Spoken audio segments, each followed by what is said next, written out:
And folks, we all know here in Northeast Nebraska how important it is to elect a conservative Republican to be President of the United States. We have in our midst right now the person who speaks with that man every night, closest confidant and friend. Please welcome the next First Lady of the United States, Heidi Cruz.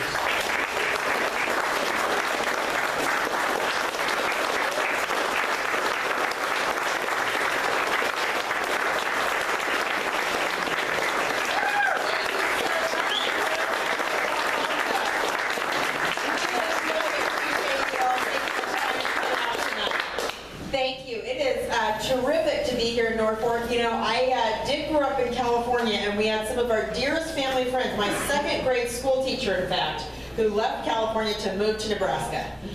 They're still here to this day. So I am really glad to be in your state. And I know that a lot of times elections happen and your primary is late enough that you don't always get to have as strong of a say as Ted and I think you should have. And one thing I'm really proud of, many, many things about this election, but one great thing is that every single one of the 50 states is going to matter in this election. And that's a wonderful thing.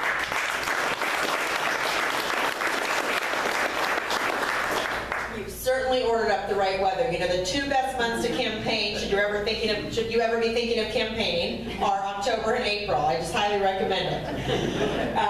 But you know, we are here for a very serious purpose.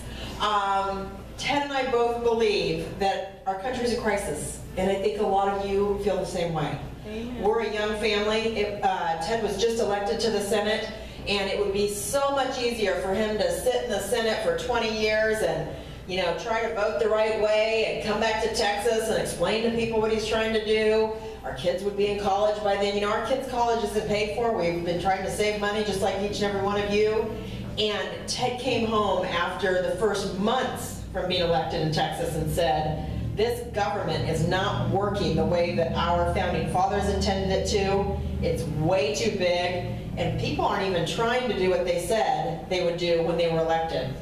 And he's been a change agent in Congress, and when it came time for the 2016 election, he said, you know, we've got to be in this fight because the future of our country and these next generations is at stake. We've been losing jobs in this country to countries abroad. You all have important industries in this town that are competitive, that are the backbone of our economy that we need to protect, because that's where American skilled workers are going to make a living for our families.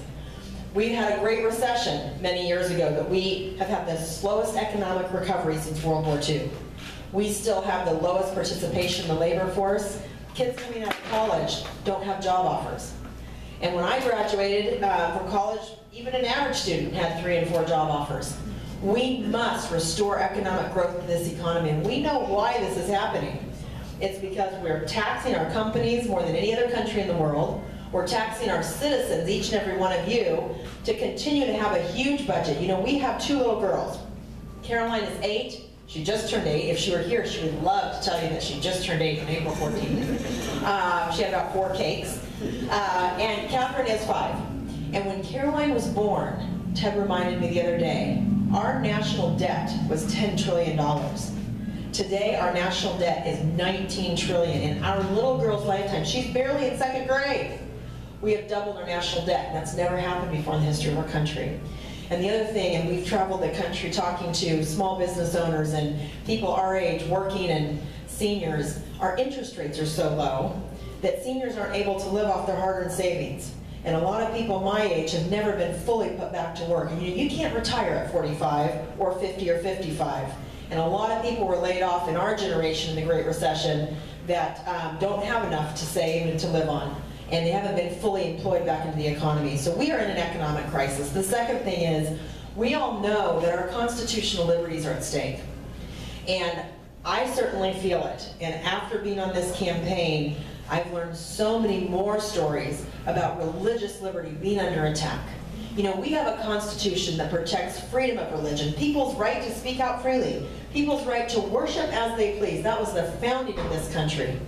And that includes all religions. But there are stories all over the United States of America of owners of businesses being put out of business Not because they didn't want to serve people, but because they didn't want to actively participate in things that they didn't believe in. Or coaches of football teams. There's a coach you may have heard of in Washington State that simply wanted to pray with his team voluntarily. The coach wanted to have voluntary prayer with his team, the students voluntarily participating. The school eventually fired him from his job. These are outrageous things that didn't used to happen in this country. It's because we have a leader at the top that's not supporting our values. And the third thing is, I don't know about you, but as a working mom in Houston, Texas, it's a big city. Certain parts of it aren't very safe, certain parts are safe. But I don't feel as good on the day-to-day in terms of the safety of my family and our country with the spread of radical Islamic terrorism. And we have a commander-in-chief at the top of this country that has been negotiating with terrorists when 80% of the American people are against it. And with these kind of crises going on, the American people have said, we want change. And I'm really proud of the huge voter turnout that we've seen in this party. I'm really proud of Republicans for having such a broad field of 17 candidates. You know, Ted always says, sometimes when things get really bad, it's the beginning of things turning around. And that is why we both are so encouraged, because this country has a shared set of values. We all are proud to be American. We believe in personal freedom and individual liberty, and entrepreneurship, the ability to make a living for your family, to take risks, to bear the responsibility of that risk. We have been so blessed of these foundational principles that we all share. And people are waking up all over this country. It's why we've had record turnout. It's why we had so many candidates. We've had a younger spate of candidates in this party, certainly than the other side. We've had 2 Hispanics were in the race, governors, senators, business people, women. We've had a very competitive group. And when you compare it to the Democrats, they could hardly find anybody to run. And so we are energized. And we are uniting this party. When you think of the range of candidates that started in this race, I think it takes 2 things to win. One is a great, outstanding candidate. But the other thing is a campaign and a good team and a business model, to use your capital wisely, to do the data and the analysis and the research to figure out where to spend your time and money and understand how to run a good campaign. And we've been able to do both. And as a result, our campaign in the last few months has been uniting this party, not behind Ted, but behind you. Because the Republican Party has gotten a message that we need to support what the voters in this country want. Gone are the days of campaigning on defunding Obamacare and doing nothing about it, of campaigning on reducing our debt deficit and doing nothing about it. We are going to elect principled men and women who are going to do exactly as they say they're going to do for you. And as a result of Ted having a proven record doing exactly that, he won the state of Texas in this Republican primary with a 17-point margin. The people that knew him the best elected him into this race with a big margin. We've had 5 of the 17 candidates endorse this race, endorse this campaign from all different parts of the Republican Party. From Carly Fiorina, a principled constitutionalist who is a businesswoman, to Governor Scott Walker, a principled governor who stuck his neck out at a tough time and put a lot of political capital to do the right thing for Wisconsin, to Jeb Bush and Lindsey Graham, who ran good races but were from a part of the party where they see that we are going to do what the voters want. They've been so gracious, they've been making calls, they've been really helping. To Rick Perry, our own governor, who's a dear friend, who served the state of Texas for a long time. These are different parts of the Republican Party. And I always want to remind voters that we are a coalition party. We are made up of fiscal conservatives, the Tea Party, of evangelicals, of millennials, of women, Hispanics. Democrats cross party lines when they know what their candidate stands for. Remember Ronald Reagan? There's only one president that has had Democrats named after him. And it's because the other party looked at that candidate and they said, he's genuine, he knows what he believes, he's actually going to do the things he says, we know what we're getting, and he shares our values. If a fiscal conservative is strong national security, there are a lot of Democrats who are social conservatives. You have a state that has a large population that's Catholic. There's a lot of people who cross party lines when they truly believe that someone's telling them the truth. We've brought libertarians on board from all over the country. So I'm really excited that voter turnout is at a high. We have an energized set of candidates, and we are at a critical point now in the primary. So let me tell you the 3 things that Ted's running on, and then I'll just wrap up by telling you a couple things about his personal character that I hope can give you a little bit of insight into who he is. Ted is running on a very simple set of principles that I kind of outlined here through the crisis that our country finds itself in. The first is jobs. We need to restore an economy that creates jobs. Through implementing a simple flat tax, Ted has done the work, the team's done the research, instituting a 10% flat tax for individuals and a 16% flat tax for corporations, so that America becomes one of the best tax places for businesses to start, not the worst. And we would do that in a way that advantages U.S. jobs and U.S. products, where any product produced here for export would not be taxed at all, but we would pay for that by taxing imports at the 16% rate. That is what other countries do to us and have been for years and years. We are going to finally prioritize American jobs and American products. The second thing is regulatory reform. We all know from being here in Norfolk, and I can tell you it's the same in Iowa and in Indiana and Wisconsin and out in Utah, there are small businesses around this country that are the backbone of this economy that are so heavily regulated that their founders are spending more time on paperwork and admin than producing their widgets. We were at a company up in Wisconsin that produces cones, you know, the red cones that you see all throughout the highways and for blocking off events. They're a perfect example of this. They're thriving, but they spend more and more time on paperwork. You see regional banks all across the country being bought up by big banks or put out of business because of the capital requirements, the over-regulation of the financial industry. Ted is campaigning on dramatically reducing the size of the regulatory state. And this flat tax would get rid of one agency, the IRS. Yeah. We had our taxes on postcards. We could abolish the IRS, put a couple people over in the Treasury to collect your stack of postcards, and it has a huge amount of other advantages, such as no tax code that advantages certain industries and certain people and certain lifestyles. It would just be a simple, flat, fair tax for everyone. There are 90,000 people that work at the IRS. Ted says we should actually engage in government job retraining and send those 90,000 people down to the southern border to protect us.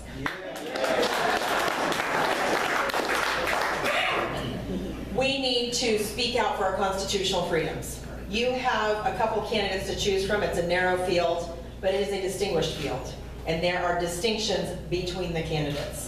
There is one candidate that has a proven record of doing what he's talking about, and that is Ted. He has spent a lifetime, his last 20 years of his career, arguing cases in the courts of law for our values. For religious freedom, he stood up in Texas and with the Attorney General of our state, led the brief and argued the case. Our Attorney General argued the case. Ted led the brief for the defense of the 10 Commandments on state capitol grounds. There were cases all across the country that were being lost, with people objecting to that being a religious symbol on federal grounds. And Ted argued that that was a symbol of Western civil society, that we have the freedom to express our religious beliefs as a people, but that the 10 Commandments as a document was not just an Old Testament religious document. The laws therein were the basis of Western culture. They won that case.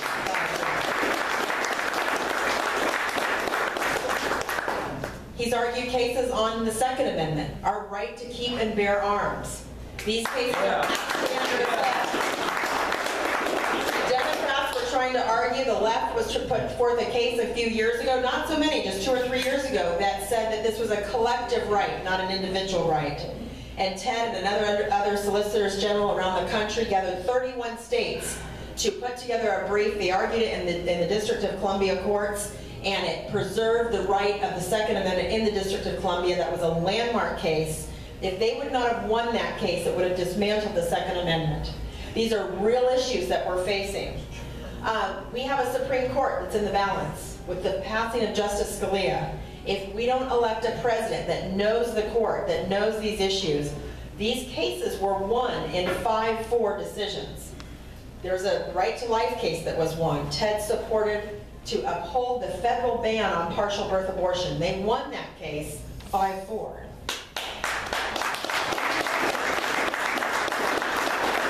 Ted stood up for U.S. national sovereignty against the world court. There was a criminal case in the state of Texas where there were some Mexican nationals who had committed just horrific murder, unspeakable murder.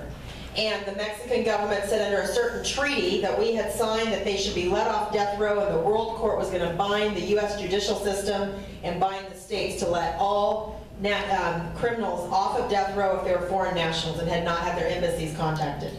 Ted argued that case twice at the U.S. Supreme Court with the argument that the U.S. judicial system, and this applies to so many areas of our life, the U.S. judicial system is what we as Americans live under, and if you are on our soil, you are bound by that, not the World Court. The World Court has no jurisdiction over us or our country. Right. And he won that case. So when people have talking points of what they're running on, I would ask you to ask those candidates and look at their websites and what they've got online, when have you done this? Because it's really easy to learn the talking points to run for office, and we've been voting that way for far too long. We've got to ask people, do you have a proven record of actually doing it? The last thing that we must support with all of our might, and it's probably the most important issue, is our national security. In the last 8 years, we have become less safe. We've seen it with terrorist attacks on our soil and on the soil of our allies. Ted will stand up and build the strongest national military that we have ever seen. Yeah.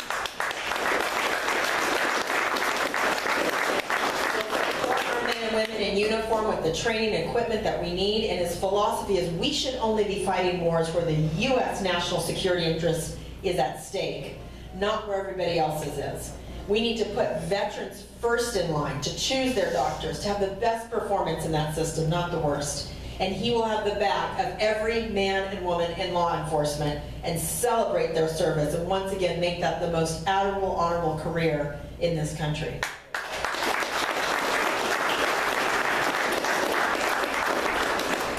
So how do I know that he will do these things?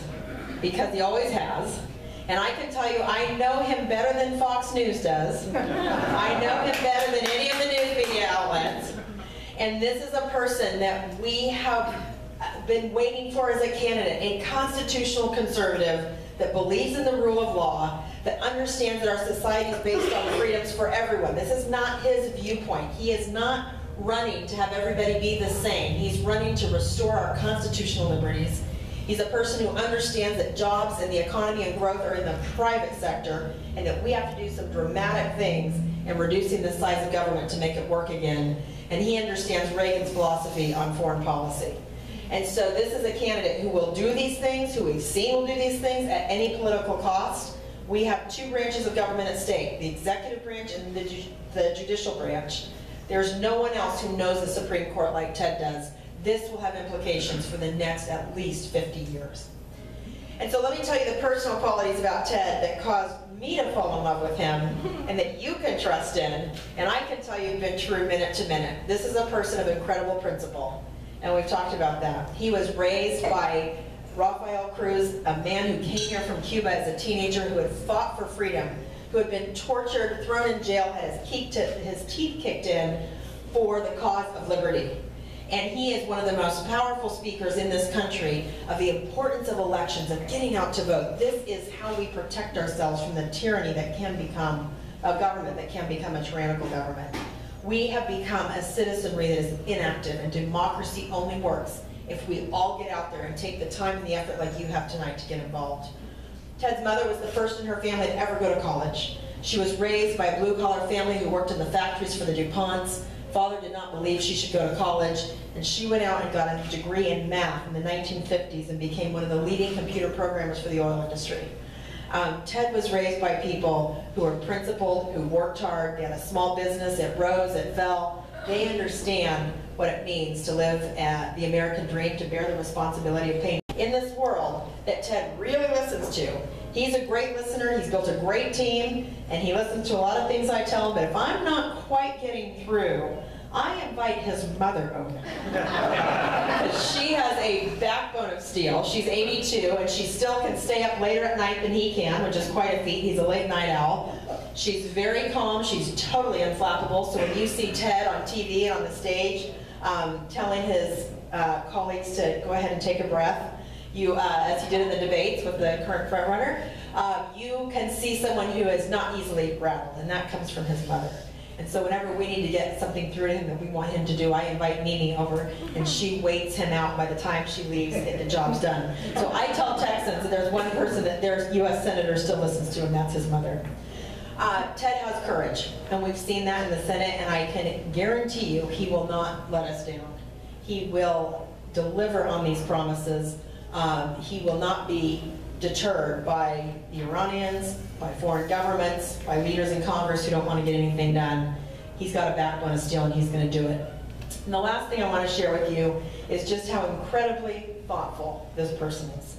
It's not something that you might get to see in a news interview, but behind the scenes, Ted is the easiest person to be around. He's a big movie buff. He has way too good of command of pop culture, probably much too good for his own good. He's a big game player. He has a lot of friends. He loves to stay up all night and play chess or poker or whatever it may be. My mother said when we first got married, she said, I've never seen such an individual that's so smart and so accomplished and relaxes so easily. Ted has an ability to see the light side of things, to tell a joke. He and my daughter Caroline, she has an eight-year-old joke book, and they read jokes back and forth, and they're the only ones in the family that think they're funny. Ted loves to play bingo with the girls. In stressful moments, Ted's at peace. Right before the South Carolina debates, he came running into the hotel room. It was an hour before. I thought, surely he needs something, we've got to get going. And he was coming in to bring flowers and a big box of chocolates, because the next day was Valentine's. When he's on the bus tour, he'll often call and sing to me, and maybe something will just have come out in the news, and I take his call and think he must be wanting to talk something through, and he's just singing a Broadway tune. I love that about Ted, because it reminds me that he's got it under control. It reminds me of how centered he is. He was raised on the Bible and the Constitution. He knows these concepts. He knows why he's doing what he's doing, and it's for you. He doesn't really mind if people don't think that it's possible. He's going to keep forging forward, and it's amazing how much you can do when you know that if you persevere, you can get it done. And it started to bring this party together. We're going to be here in Nebraska. We're going to play hard here. We're going to do well these next few weeks. Tonight's going to be a little bit disappointing on the East Coast, but we knew that that would be the case. We've got a lot of states coming up, and we're really looking forward to earning your vote. I want to spend time with you one-on-one and answer any questions that you have individually, and ask me the tough questions as we're talking, because we need you to go out, be ambassadors, and spread the word, and get people out to vote in Nebraska. Thank you so much. May 10 really matters. You're going to have a very strong voice, and we can't do this as a campaign without you. So thank you for your help, thank you for your commitment, and thanks for being here tonight.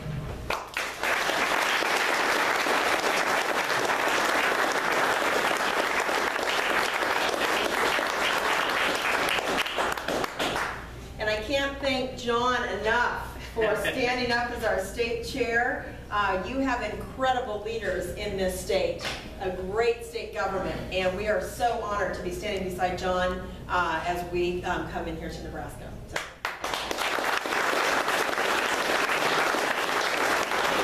As Mrs. Cruz said, we're going to have an opportunity now for everyone to take pictures with her if you'd like to, and ask any questions you have of her. So we'll just form a line. We'll probably do it right here in front of the sign. Okay, that'd be good too. And thank you all for coming out. We appreciate it very much. We appreciate Norfolk's leadership. We're going to need you on May 10th. Thank you.